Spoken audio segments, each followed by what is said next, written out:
जैसे जैसे सैलरी आएगी उसमें से हर महीने पेमेंट कटता रहेगा, तो ये जो पैसे हैं ये कट जाएंगे, पता नहीं चलेगा इस तरीके से।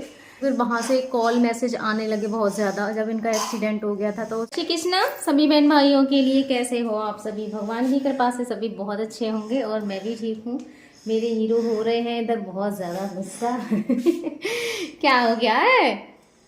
क्या है? कुछ है रे, हाथ बजे बड़े मेरे के हैं। ये मैंने बांध दिए हैं हाथ और इधर लगा दिया है कपड़ा मैंने कब की वजह से इनके यहाँ पर। हाँ क्या है, क्या हो रहे हो? जय श्री कृष्णा बोल दो सबको। सब कह रहे थे कि कल भैया को नहीं दिखाया आपने, कल की वीडियो में मैंने आपको नहीं दिखाया था, है ना? कल मैंने दिखाया नहीं था तो सब कह रहे थे तुमने भैया को तो दिखाया ही नहीं है, तो इसलिए मैं दिखा रही हूँ। आप कुछ बोल दो। देखो सब कितना प्यार करते हैं आपसे, है ना? करते हैं ना, बहुत सारा प्यार करते हैं ना आपसे सब। गर्दन हिला के एक बार बता दो, करते हैं? हिला के, हिला रहे हो? ये देखो हिला रहे हैं गर्दन। दोबारा से हिला के दिखा दे ना, दोबारा से दिखा दो। सब बहुत प्यार करते हैं आपसे, बहुत ज़्यादा। कल वाली जो वीडियो थी मैंने उस वीडियो में ये बिल्कुल भी नहीं थे यहाँ था, तो उसमें बहुत सारी कमेंट आई थी कि तुमने भैया को नहीं दिखाया, तो इसलिए मैंने भैया को दिखा दिया है। तो मैं ना आज सबके लिए अपनी ही कुछ ऐसी चीज़ें बता रही हूँ। आपने आजकल एक चीज़ बहुत ज़्यादा देखी होगी, जो राजपाल यादव हैं, फिल्म इंडस्ट्री से हैं वो, और उन पर बहुत सारा कर्जा है, जो कि जेल में भी जा चुके हैं। ज़्यादा मुझे उनके बारे में जानकारी नहीं है क्या चल रहा है, बस इतना पड़ जाए कि हाँ उनके पास बहुत कर्ज हो गया है, जिसकी वजह से उन पे केस हो गया है और वो उन्होंने खुद को सरेंडर कर दिया है। ज़्यादा जानकारी नहीं है, जितना है उसी के हिसाब से मैं तो अपना बताने वाली हूँ। मैं बता रही हूँ कि देखो परिस्थितियाँ कभी भी किसी पे भी आ सकती हैं, किसी पे भी। कभी ये घमंड मत करना कि हमारे पास बहुत पैसा है और कल को हमारे साथ कुछ भी नहीं होगा। ये चीज़ें वक्त बता के नहीं आता है कि किसके साथ क्या होने वाला है। देखो वो तो क्या थे और हम तो एक नॉर्मल सी चीज़ हैं, कुछ भी नहीं है। एक समय हमारा भी मतलब हम इतने भी ज़्यादा कमज़ोर नहीं थे, ये इतना था हम ठीक ठाक थे, खाते पीते थे, कमाते थे और खाते थे। मेरे हस्बैंड भी जॉब करते थे, मैं भी अपनी सिलाई वगैरह करती थी, तो अपने खर्चे मतलब हम मैनेज कर पाते थे और सब कुछ ठीक था हमारा। लेकिन देखो परिस्थितियों ने मैं कहाँ ला के खड़ा कर दिया। जिस समय मैं सोशल साइड पे आई थी ना, तो मेरे हस्बैंड के नाम पे 2 लाख का लोन था, जो आज भी है बैंक में। इनकी यस बैंक है, जिस कंपनी में ये जॉब करते थे, उसकी जो ब्रांच थी वो नोएडा में है, सॉरी गाजियाबाद में है यस बैंक। उसी में इनके हर जो कंपनी होती है उसकी अपनी एक बैंक होती है अलग से, उसी में सबके खाते खोले जाते हैं। तो इनकी गाजियाबाद में थी और वहाँ पे इनका खाता था, उसमें ही इनके पैसे आते थे, जिसमें आज भी 2 लाख रुपए हैं। इन्होंने 2 लाख रुपए निकाले थे अपनी सैलरी पे, अपने पापा को दिए थे इन्होंने निकाल के, जो कि आज भी हैं और वो नहीं पटाए गए हैं। सबने बोला था, जैसे बैंक से कॉलें आती है उसमें हर महीने पैसे कटते थे कि जैसे जैसे सैलरी आएगी उसमें से हर महीने पेमेंट कटता रहेगा, तो ये जो पैसे हैं ये कट जाएंगे, पता नहीं चलेगा इस तरीके से। तो जिस समय इनका एक्सीडेंट हुआ, क्योंकि कुछ दिन पहले ही वो पैसे लिए थे, यानी कि 7-8 महीने कटे, 7-8 महीने से तो कट रहे थे, और जब इनका एक्सीडेंट हो गया तो सैलरी आनी बंद हो गई और वो पैसे कटने भी फिर बंद हो गए। तो फिर वहाँ से कॉल मैसेज आने लगे बहुत ज़्यादा जब इनका एक्सीडेंट हो गया था, तो उस टाइम पे वो अपने पैसों के लिए बोलते थे। तो हमने उन्हें बताया भी था कि ऐसे ऐसे प्रॉब्लम हो गई है और देने की कंडीशन में नहीं है, कोमा में है, वेंटिलेटर पे थे ये उस समय। फिर उसके बाद में हम दादरी में रही, तो बहुत सारी कॉल है और सबने बोला था कि जब ऐसी कोई सिचुएशन होती है तो बैंक पैसे नहीं लेती है, ना ही लेगी। तो फिर भी वहाँ से आती थी, उन्होंने बोला था कि एक बार हमें दिखा दीजिए, तो वीडियो कॉल पे मतलब इनके फ़ोटो वगैरह भी दिखाए थे उनके लिए, लेकिन उससे भी कोई फ़र्क नहीं पड़ा। नंबर मेरी दीदी ननद के पास था, जो कि मैं आप सबके लिए भी पहले भी बता चुकी हूँ, और फ़ोन भी उन्हीं के पास था मेरे हस्बैंड का, तो उनके पास आती थी। और जिस समय मैं सोशल साइड पे आई थी ना, तो मेरी एक वीडियो डाली थी कृष्णा भैया ने, उस पर डाली थी इंस्टाग्राम पे, ठीक है। उनको मैंने प्रूफ किया था ये चीज़, ये कह रहे थे कि कोई मानता नहीं है, तो मैंने उनके लिए रिकॉर्डिंग भेजी थी। उसमें बैंक का जो नंबर था ना, जिस नंबर से कॉल आती थी, वो नंबर मैंने उनके लिए दिया था, और कौन सी बैंक है वो सारी चीज़ें दी थी, रिकॉर्डिंग दी थी मैंने उनके लिए कि ये आप देख लीजिए और खुद सुन लीजिए। तो जिस समय ये चीज़ें मैंने सोशल साइट पे डाली थी, तो कुछ लोगों को ये चीज़ गलत लगी थी मेरे ससुराल से, और उन्होंने ऐसे जाके मेरी सासू माँ को दिखाया कि ये चीज़ उन्होंने ऐसे डाली है। तो जो चीज़ रियल है उसे बताने में क्या है, जो चीज़ है वो मैंने बताया और दिखाया। तो क्योंकि मैं तो परेशान हूँ उसमें दिखाने में, उन्हें ऐसे शर्म लगी थी एक तरीके से कि उन्होंने ये चीज़ दिखाया कि मेरे पास इतना कर्ज है, ये है।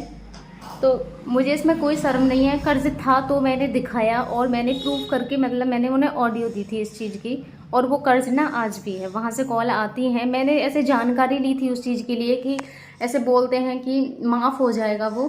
तो मुझसे ये बोला है कई लोगों ने कि अगर तुम्हारे हस्बैंड ठीक हो गए तो वो कर्ज तुम्हें देना पड़ेगा, माफ़ नहीं होगा। अगर तुम ये सोच रहे हो कि माफ़ हो जाएगा, तो नहीं होगा, तुम्हें वो बैंक का लोन देना पड़ेगा और विथ गारंटी देना पड़ेगा। ये मैंने सुना है और ये चीज़ मुझे कई लोगों ने बताई भी है, क्योंकि मैंने उसकी जानकारी की थी। तो वो कह रहे थे कि अगर ये ठीक हो जाएंगे ना तो तुमको देना पड़ेगा उनका कर्ज और विथ गारंटी देना पड़ेगा। तो ये होता है, किसी की भी परिस्थितियों का कभी भी कोई मजाक नहीं बनाना चाहिए, और वक्त रहते अगर सारी चीज़ें संभाल ली जाए ना तो वो ज़्यादा बेहतर होता है। ये ना सोचें कि इस चीज़ में हमें शर्म है या क्या है, क्योंकि शर्म देखो या फिर अपना परिवार देख लो, अपने बच्चे देख लो कि कहाँ से क्या करना है। वो तो जब सारे रास्ते बंद थे तो भगवान ने एक रास्ता खोल दिया, और ये भी अच्छी बात हुई कि मैं इस सोशल साइट में सक्सेस भी हो गई। और आप सबने मुझे इतना ज़्यादा सपोर्ट किया कि आज अपने घर को मैं चलाने में सक्षम भी हूँ, कर पा रही हूँ आप सबके सहयोग से और सपोर्ट से। तो सबसे पहले ना अपने परिवार की तरफ देखिए, अपने बच्चों की तरफ देखिए, क्योंकि ना तो तुम्हारे बच्चों को पालने आने वाला है कोई, ना ही तुम्हारे घर के खर्चे देने वाला है कोई। देते हैं लेकिन हर चीज़ की एक लिमिट होती है। कुछ दिन देगा कोई, है ना, मान लो 1 साल तक कर देगा, 2 साल कर देगा, लेकिन वो भी ये नहीं है कि तुम्हारे पूरे खर्चे ही मैनेज करेगा, कुछ हेल्प ही करेंगे सब। तुम्हारे हर कोई पूरा खर्चा चलाने नहीं आएगा। इसलिए जो चीज़ है ना खुद करने की सोचिए, और ये सोचो कि इसमें हमें शर्म लग रही है या नहीं लग रही है। शर्म करोगे तो कुछ भी नहीं कर पाओगे, और परिस्थितियाँ कब किसकी आ जाए ये कुछ पता नहीं है।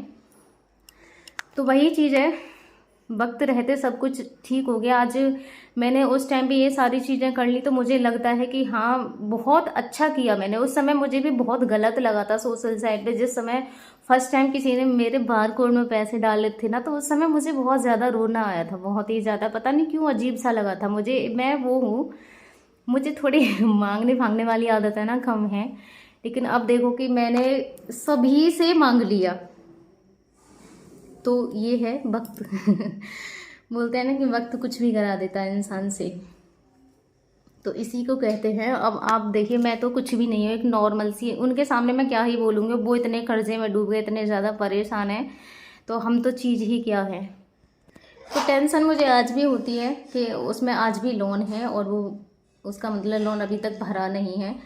सोचते हैं कि माफ़ हो जाएगा, लेकिन जहाँ तक मैंने जानकारी ली है वो सब यही बोलते हैं कि कोई लोन माफ़ नहीं होगा, और मेरे हस्बैंड पक्का ठीक होंगे, ये चीज़ 100% है। माफ़ होगा तो ठीक है, वरना जब सब बोल रहे हैं कि माफ़ नहीं होगा तो नहीं होगा, ये बोलते हैं। और विथ गारंटी वो हमारे लिए देना भी पड़ेगा। तो मुझे हकीकत बताने में अपनी कोई प्रॉब्लम नहीं होती है, क्योंकि हम जो है, अगर हम वही सामने वाले को दिखा के चलेंगे ना तो वो इंसान ठीक रहता है। एक होता है कि हम हैं तो कुछ, लेकिन सामने वाले को कुछ और दिखा के चल रहे हैं, पूरी चमक धमक में चल रहे हैं कि हाँ जी भाई हम तो बहुत ज़्यादा रईस हैं, हम तो बहुत ही ज़्यादा ऐसे हैं। तो वो चीज़ अक्सर वो इंसान ना अपने घर वाले को बहुत परेशान करता है। ऐसे लोग हैं ना कि जो अंदर तो कुछ भी नहीं है लेकिन बाहर से बहुत कुछ दिखाते हैं, तो वो ना ऐसे लोग मैंने अक्सर देखा है अपने घर के बीवी बच्चों को बहुत ज़्यादा परेशान करते हैं। अपनी चमक धमक को दिखाने के चक्कर में उन्हें मेंटली टॉर्चर भी करते हैं, हर चीज़ से उन्हें परेशान रखते हैं, हर चीज़ से अपनी एक चमक धमक को बरकरार रखने के लिए। तो जो चीज़ रियल है ना आप वही दिखाइए, क्योंकि ठीक रहोगे। और कभी भी किसी की बातों में ना आके ना वक्त रहते अपना सब कुछ संभाल लोगे, बहुत ज़्यादा अच्छा रहेगा। मुझे जिस समय शुरू में सोशल साइट पर आई थी, बहुत लोगों ने एतराज़ भी उठाया था, मतलब जा के वीडियो दिखाई थी, जबकि ऐसा कुछ भी नहीं है। सब मेरी वीडियो में है, और मैंने ऐसा नहीं किया था कि मैंने किसी से पूछा नहीं वीडियो में आने के लिए। सबको पता थी जब से मैं वीडियो में आई थी, और कोई मैंने अपनी शौक में या फिर किसी फैशन में वीडियो नहीं डाली थी। ये होगी अपनी फैशन की वीडियो बनाती है या फिर अपनी किसी नंगा नाच नाच रही है, वो चीज़ नहीं थी। मैं पहले से सोशल साइट पे नहीं थी। आप मेरा कोई भी जाके अकाउंट चेक कर लेना, कोई भी अकाउंट मेरा इनके एक्सीडेंट के बाद का ही मिलेगा, पहले का नहीं मिलेगा, क्योंकि मैं फ़ोन चलाती ही नहीं थी। मैं व्हाट्सअप भी नहीं चलाती थी, मुझे अपने मायके में व्हाट्सअप भी चलाना नहीं आता था। वो सब मैं आपको पहले भी बता चुकी हूँ। मैं फ़ोटो है ना, उस समय मेरी बुआ का बेटा मेरे घर पे रहता था गांव में, जब मेरी शादी तय हुई थी तो मैं उससे भिजवाती थी इनके लिए, ये मांगते थे और ये भी उन्हीं के नंबर पे भेजते। तो ये सारी चीज़ें ने बता है।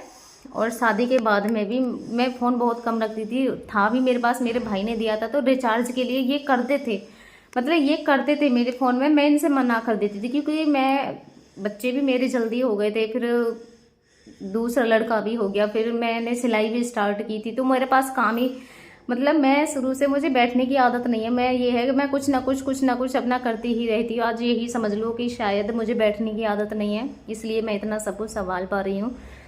तो ये रिचार्ज करते थे, मैं हमेशा इनसे बोलती थी, मैंने कि आप मेरा फ़ोन रिचार्ज मत करिए, क्योंकि पैसे वेस्ट ही जाते हैं। मैं फ़ोन यूज़ नहीं करती, और मुझे कहीं बात करनी होगी तो आपका नंबर है, आपका फ़ोन है, मैं उससे बात कर लूँगी। तो मेरा हमेशा यही रहता था। तो किसको बुरा लग रहा है, किसको नहीं लग रहा है, ये मत सोचिए, आप अपना देखिए, क्योंकि तुम्हारे खर्चे तुम चलाओगे। आज देख लीजिए, इतने बड़े फिल्म स्टार हैं, वो भी कर्जे में डूबे हुए हैं। मैं ज़्यादा भी एक्सप्लेन नहीं कर पा रही हूँ, मैं क्या बोलूँ अब। तो कर्जा किसी पे भी हो सकता है, हम जैसे नॉर्मल लोग तो कुछ भी नहीं है, किसी पे भी हो सकता है। ठीक है, तो बस अपनी इस बहन को सपोर्ट करना बिल्कुल मत भूलिएगा। धन्यवाद मेरे सभी बहन भाइयों के लिए। जय श्री कृष्णा, राधे राधे।